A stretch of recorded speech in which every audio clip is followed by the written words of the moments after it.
할렐루야. 자, 우리 옆에 분과 또 인사 나누시지요. 반갑습니다. 사랑합니다. 축복합니다. 토요일 날이 설날이니까 한 번 더 하시죠. 뭐라고 그럴까요? 예, 시작.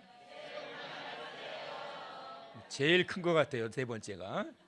한 번 더 하세요. 다른 분한테. 새해 복 많이 받으세요.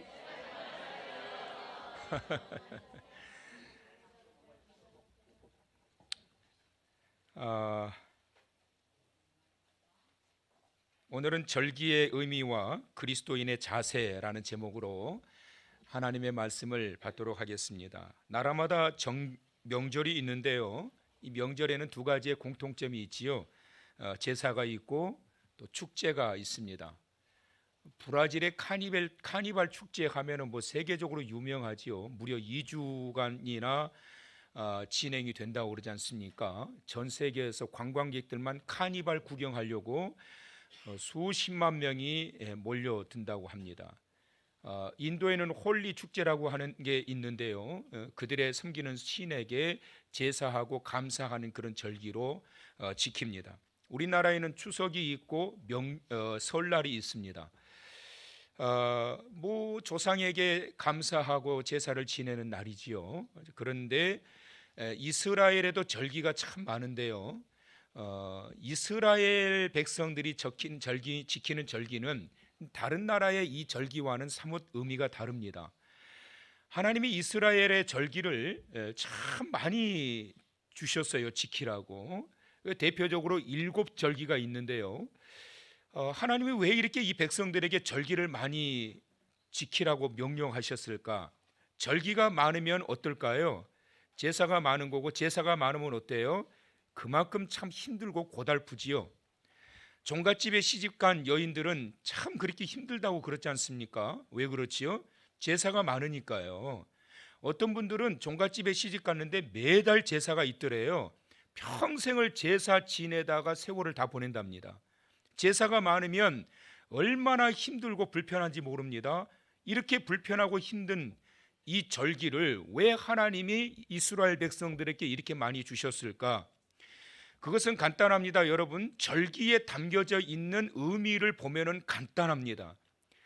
7절기 가운데에 담겨 있는 의미가 무엇일까? 크게 3가지가 있는데요, 자, 한번 크게 따라서 하실까요? 하나님의 구원하심, 하나님의 인도하심, 하나님의 보호하심.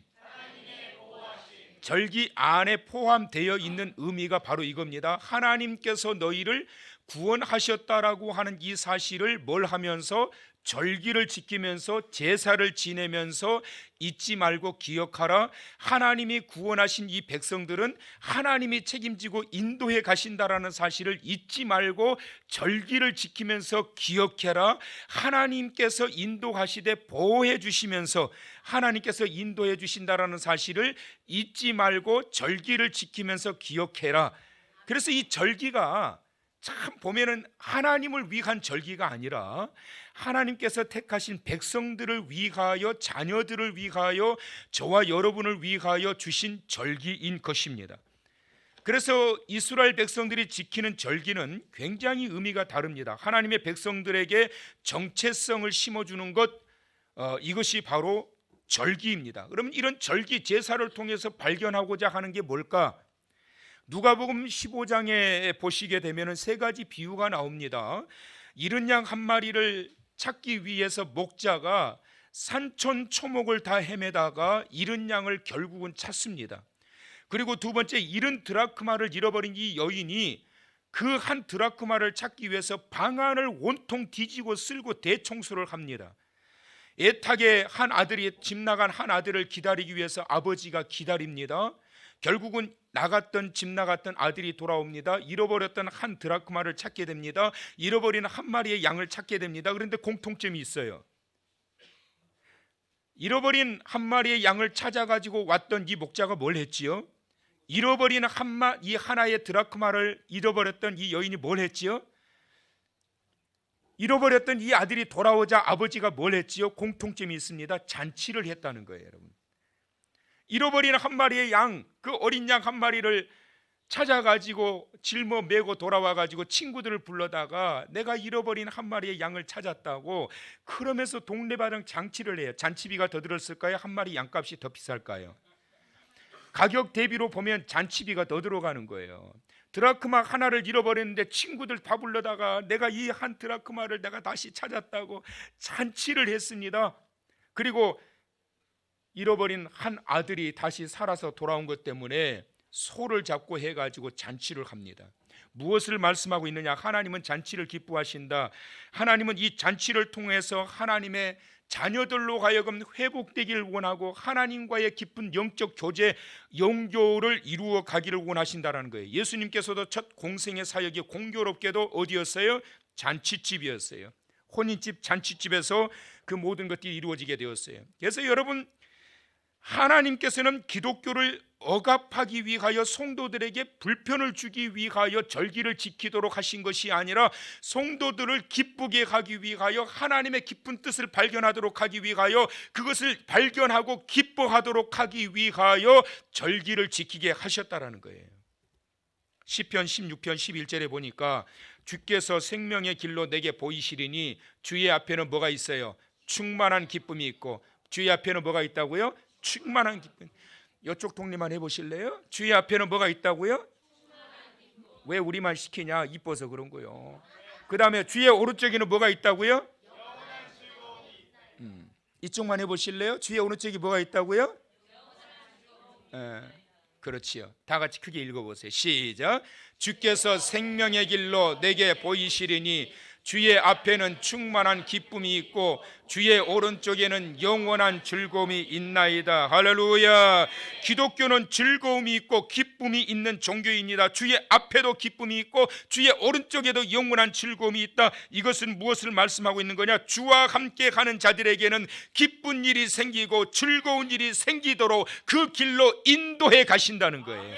그러니까 주와 함께 가는 자들에게는 기쁨이 있고 즐거움이 있는 거예요. 그래서 예배는 축제의 시간입니다. 인상 쓰면서 예배드리면 안 되는 거예요. 구약의 예배인 제사는 엄숙함이 있었고 정제됨이 있었고 구별됨이 있었어요. 아무나 제사를 드릴 수가 없었습니다. 그리고 함부로 제사를 드릴 수 없었습니다. 함부로 잘못된 제사를 드림으로 저주를 받은 자가 얼마나 있었는지 몰라요. 심지어 대제사장도 잘못된 가운데 제사를 진행하다가 죽어가지고 대속죄일에 끌려 나오는, 지성소에서 끌려 나오는 일들이 생기게 되었어요. 그런데 여러분, 신약의 제사인 예배는 다릅니다. 신약의 제사인 예배는 자유가 있고 구별이 있고 축제입니다. 왜 구약과 신약의 제사 방식이 왜 이렇게 다를까? 구약의 제사는 구원받기 위해서 드리는 거예요. 죄를 지음으로 인해서 이 죄 결과로 내가 죽을 수밖에 없게 되었으니 이제는 구원받아야 되겠기에 구원받기 위해서 드리는 제사가 구약의 제사요, 신약의 제사는 구원받기 위한 제사가 아니라 구원받은 자들이 하나님 앞에 구원해 주신 것을 감사하며 드리는 제사가 신약의 예배인 것을 믿으시기 바랍니다. 그러니까 여러분, 구약에는 구원받기 위한 죄인의 모습으로 와 있기 때문에 일그러져 있고 긴장되어 있고 저주받을까 봐 두려워서 제사를 드리고 있지만, 신약의 예배는 다르단 말이에요. 구원받은 자들이 구원하신 하나님을 향하여 예배하는 것이기 때문에 축제가 되어야 된다는 거예요, 여러분. 그래서 기독교 예배는 축제예요. 그러니까 여러분, 아멘 하고 싶으면 그냥 마음대로 아멘 하세요. 아멘 크게 했다고 저주가 임하는 거 아니요. 그리고 졸리면 주무세요. 누가 잔다고 해서 저주 임하는 게 아니요. 은혜는 못 받겠지. 잔다고 해가지고 예배 시간에 저는 그래요. 아이고, 그래도 집에서 자는 것보다 낫다. 그래도 집에서 그냥 자다가 교회 안 오는 것보다 그래도 여기 와서 자면은 그래도 자다 깨다 그래도 몇 마디는 들을 거 아니겠냐. 그래서 여러분, 누가 뭐라고 그러느냐고요. 그건 신약에는 축제란 말이에요. 그래서 자유롭게 하나님 앞에 예배드리면서 기쁨이 있고 즐거움이 있나이다. 그러니까 여러분, 항상 교회 올 때마다 전부여 의지 없어서 손 들고 울상으로 오지 마시라고. 여러분, 할렐루야, 하나님 앞에 기쁨으로 와야지. 노상 올 때마다 그냥 죽을 죄인 상을 하면서 와가지고 하나님 앞에 예배드리면 하나님도 답답해하세요. 야, 인상 펴고 우리 예배드리자. 야, 왜 이렇게 인상 쓰고 있냐. 옆 사람 보세요. 인상 펴세요. 시작.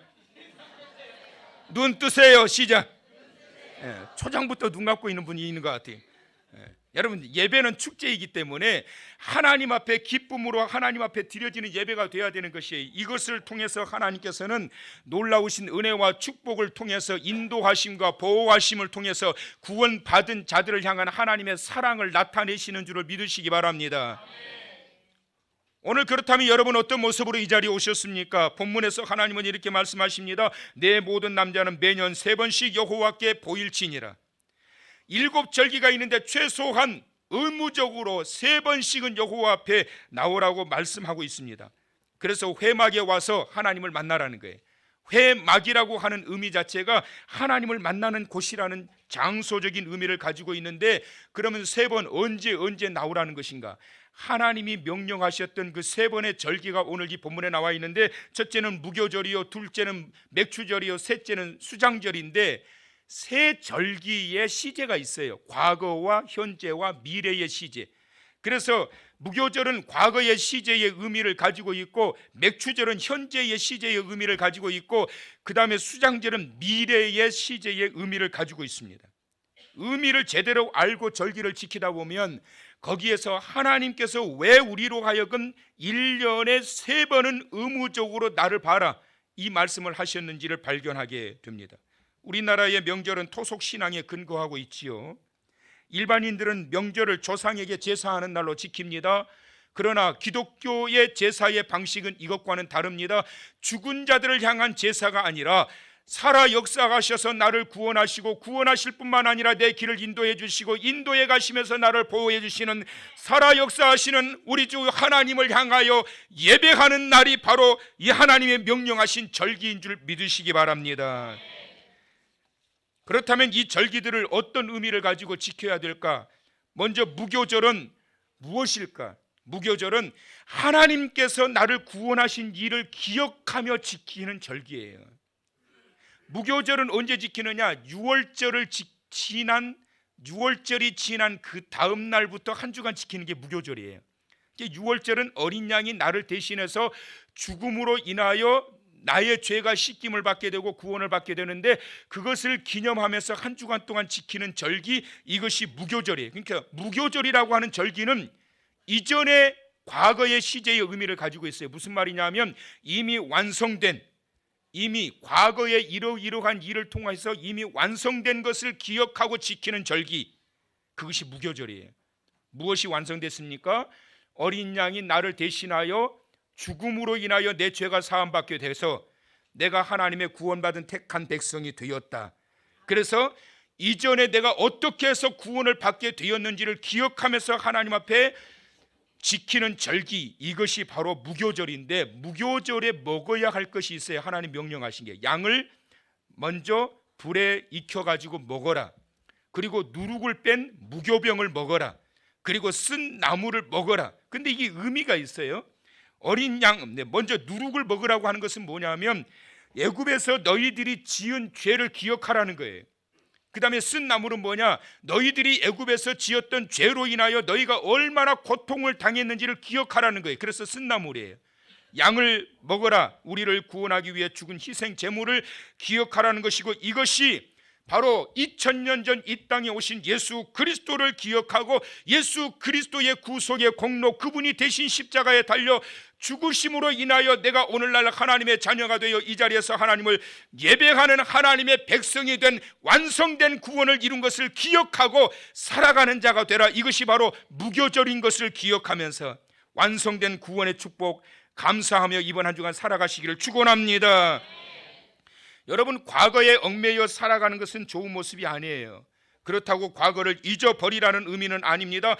잊지 말고 기억해야 할 것이 있습니다. 무엇을 기억해야 될까? 하나님께서 내게 행하신 일들이에요. 하나님께서 내게 행하신 일들. 여러분, 어제까지의 모든 삶의 흔적을 보면 하나부터 10까지 모든 것이 하나님이 내게 행하신 일들로 인하여 오늘 이 시간 내가 이 자리에 존재하고 있음을 믿으시기 바랍니다. 하나님의 세밀하신 그 손길들이 행하심으로 인하여 내가 오늘날 이 자리에 있는 거예요. 그 무엇 하나 하나님의 손이 미치지 않는 게 없어요. 지나온 모든 세월들 돌아보아도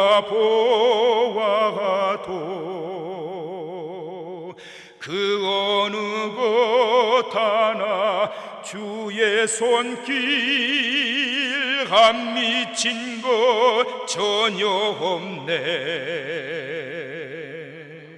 특송하는 시간이 아니에요. 오 신실하신 주,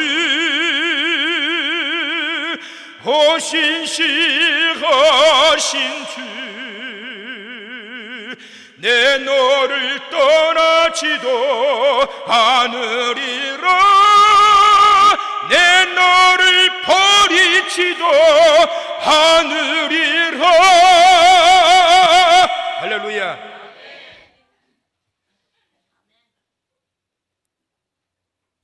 지나온 모든 세월들 돌아보아도 그 어느 것 하나 주의 손길 안 미친 것 전혀 없네. 하나님의 크고 강하신 손이 지난날 여러분의 길을 인도하신 줄 믿으시기 바랍니다. 하나님의 손이 나를 구원하셨고, 하나님의 손이 내가 복을 받게 하셨고, 하나님의 손으로 여기까지 인도하신 것을 기억하시면서 올 한해도 하나님의 그 거룩한 손이 여러분의 가정도 인도하셔서 새해의 축복된 길로 세워주시기를 소망합니다. 소망합니다. 하나님의 손에 붙들린 바 되어져서 구원도 이루어지게 되었고, 하나님의 축복도 경험하게 되었고, 하나님의 역사하시는 놀라우신 큰 일도 행할 수 있게 하신 거예요. 그걸 기억하라고 지키라고 하셨던 절기가, 그것이 바로 무교절인 거예요. 두 번째로 하나님이 오늘 이 본문에서 지키라고 명령하신 게 있지요. 맥주절을 지키라 그랬어요. 무교절이 과거에 지난 일들, 완성된 그러한 일들에 대한 기억을 하면서 지키라는 절기라고 한다면, 무교절은 지금 누리고 있는 축복을 기억하라는 거예요. 지금 누리고 있는 축복. 맥주절과 관련된 다른 이름들이 있어요. 맥주절, 초실절, 칠칠절, 유월절 다 같은 날이에요. 그래서 성경에 보면 어떤 데서는 초실절로 나오고, 어떤 때는 칠칠절로 나오고, 어떤 때는 오순절로 나오는데, 사실 맥주절과 다 같은 그러한 의미를 가지고 있습니다. 초실절로 표현되는 것은 뭐냐? 가나안 땅에 들어가서 그들이 곡식을 거두고 감사하며 지킨 절기예요. 초실절, 첫 열매를 맺게 되었다는 거예요. 이것이 바로 신약 시대에 와서 예수 그리스도께서 십자가에 달려 죽으시고 죽으신 지 사흘 만에 부활하심으로 말미암아 부활의 첫 열매가 되셨느니라. 할렐루야. 그래서 초실절, 예수 그리스도를 의미하고 있는 거예요. 칠칠절, 7일 한 주간이 7번 지난 다음 날 오순절, 예수님께서 부활하시고 난 이후에 50일째 되는 날, 그때에 말씀하셨던 성령이 마가의 다락방에 임하십니다. 할렐루야. 그러니까 초실절과 칠칠절과 오순절, 모든 것들이 전부 다 일맥상통하면서 구원의 첫 열매를 이루어 가시는 하나님의 놀라운 축복과 은혜를 지금도 누리면서 살아가는 자가 되라. 할렐루야. 구원받았으니 구원을 이루며 사는 자가 되라. 시작. 구원받았으니 구원을 이루며 사는 자가 되라. 시작. 구원받았으니. 옆 사람한테 시작. 할렐루야. 그래서 사도 바울은 구원을 이루라, 날마다 구원을 이루라 말씀하고 있습니다. 구원은 이미 완성되었지만 우리의 삶의 현장 속에 구원을 이루어야 됩니다. 질병에서부터 구원받아야 됩니다. 어둠의 터널에서 구원받아야 됩니다. 여러 가지 모든 복잡한 그러한 삶의 현장에서 풀려서 구원받길 축원합니다. 그래서 영생의 구원의 축복과 이 땅에서 살아가는 삶의 구원의 축복을 이루어야 되는데, 맥주절은 하나님께서 이 땅에 살아가는 동안에 그때그때마다 필요한 것들을 채워주심으로 인하여 이때까지 내가 너의 길을 인도했던 것처럼 지금도 내가 너의 길을 인도하여 필요한 것들을 채운다. 그것이 바로 맥주절의 축복인 것이에요. 이스라엘 백성들이 과거 애굽에서 살 때 노예로 살았기 때문에 적은 포장을 가지고 살지 않았어요. 저축하면서 살지 않았어요. 그런데 광야 생활을 40년 동안 보내면서도 하나님께서 그들로 하여금 저축하라고 하지 않으셨어요. 만나가 매일매일 떨어지는데 그 매일매일 떨어지는 그 만나를 어떤 사람은 많이 거두어 가지고 다음날 아꼈다 먹어야지, 다음날 보니까 다 썩어 가지고 벌레가 생겨버렸어요. 하나님은 그것을 저축해 놓지 마라 말씀하셨어요. 왜 그랬을까요? 내일 내가 또 줄게. 시작. 내일 또 내가 줄게. 시작. 하나님이 말씀하십니다. 필요할 때마다 그때마다 너희에게 필요한 것들을 줄 테니까 왜 그것 때문에 염려하면서 저축하라. 오늘 필요한 양식 너에게 주고 내일 필요한 양식 너에게 준다. 이것이 바로 하나님께서 말씀하신 맥추절의 의미인 거예요. 하나님은 그때 우리에게 필요한 것들을 채워주셔서 살게 하시고 누리게 하신 줄 믿으시기를 바랍니다. 그래서 여러분, 하나님의 자녀들은 이와 같이 그 놀라우신 하나님의 인도하심을 통하여 축복의 열매를 누리며 살아가게 하시는 거예요. 세 번째 절기는 뭐냐? 수장절입니다. 수장절은 미래와 관계가 있어요. 무교절은 구원하신 은혜에 감사하고 이미 구원받았어요. 그리고 맥추절은 하나님께서 그때마다 채워주시는 그 은혜로 우리가 누리며 살게 하시는데, 수장절은 뭐냐? 가을거지를 마치고 지키는 절기인데 앞으로도 하나님께서 우리의 모든 것을 인도해 가시리라 확신하면서 드리는 절기가 수장절이에요. 그래서 여러분, 이 무교절과 맥추절과 수장절이 과거와 현재와 미래의 시제가 함께 어우러져 있는데 이것을 1년에 3번 하나님 앞에 나와서 지키라는 거예요. 하나님께서 주시는 놀라우신 축복과 은혜 가운데 우리가 살게 되었는데, 놀라운 것은 뭐냐? 우리는 하나님께서 구원해 주심으로 이미 구원을 보장받고 살게 되었고, 앞으로도 필요한 것들을 하나님께서 이미 다 예비해 놓으시고 주실 것을 믿고 나아가는 삶이 된 거예요. 하나님의 자녀들에게 있어서 가장 큰 축복은 뭐냐? 보장된 축복을 누리며 살고 있는 거예요.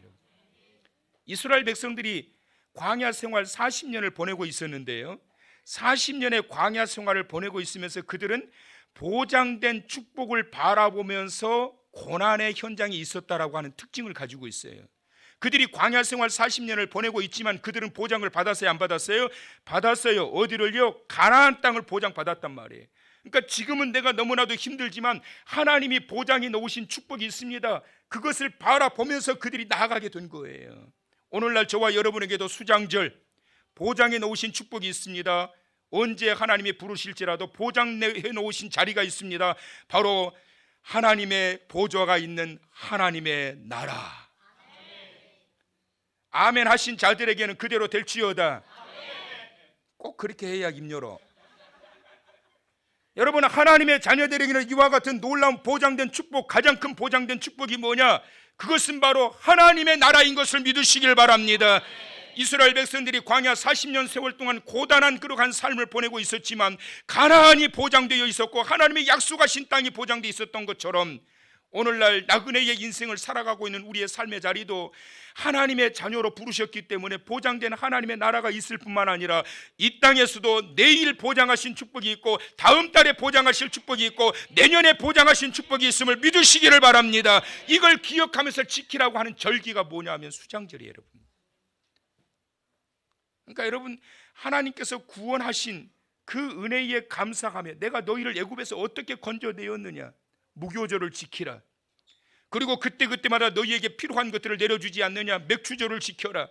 그리고 앞으로도 그와 같이 너희를 내가 책임지고 인도하리라, 수장절을 지키라. 하나님은 그런 말씀을 주고 계세요.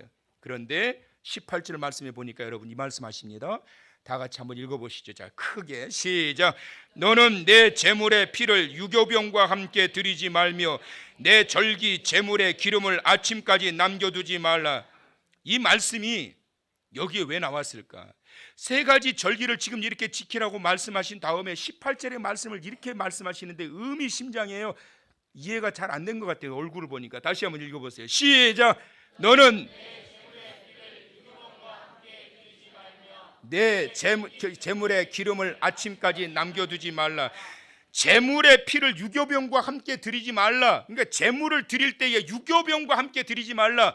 유교병이 뭐냐고요?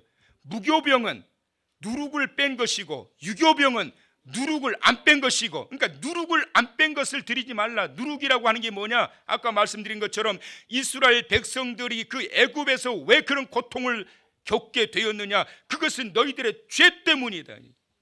그래서 무교병을 빼고 너희가 누룩을 뺀 무교병을 먹으면서 그동안 우리가 이 죄로 인하여 얼마나 수많은 고통과 고난의 세월을 살았는지를 생각하면서 하나님 앞에 바르고 정직하고 온전한 신앙인으로 살기 위해서 다짐하고 노력하도록 하기 위하여 하나님께서는 이 절기를 지키게 했던 거예요. 그런데 하나님 뭐라고 그래요? 유교병과 제물의 피를 드리지 말라. 무엇을 말씀하고 있는 걸까요? 변화되지 않는 자들을 향한 하나님의 경고의 말씀이에요. 여러분, 제단의 제물은 수없이 쌓고 수없이 제사를 드리는데 유교병과 함께 드리지 말라. 변화되지 못한 그러한 삶의 모습 속에 하나님 앞에 향기로운 제사가 드려질 수가 없다. 하나님은 무엇을 원하시느냐? 제사 드리기 이전과 제사 드리고 난 이후에 모습이 달라지기를 원하시는 거예요. 예배 드리기 이전의 모습과 예배 드리고 난 이후의 모습이 달라지기를 원하시는 거예요. 새해에는 달라지기를 축원합니다. 변화되기를 축원합니다. 이전에는 유교병과 함께 습관적으로 드렸던 예배가 이제는 무교병과 함께 하나님 앞에 순수함으로 드려지게 되는 그러한 예배가 되기를 축원합니다. 또 하나 그 밑에 보니까 뭐라고 말씀하세요? 절기 희생의 기름을 언제까지? 아침까지 뭐라고요? 남겨두지 말라.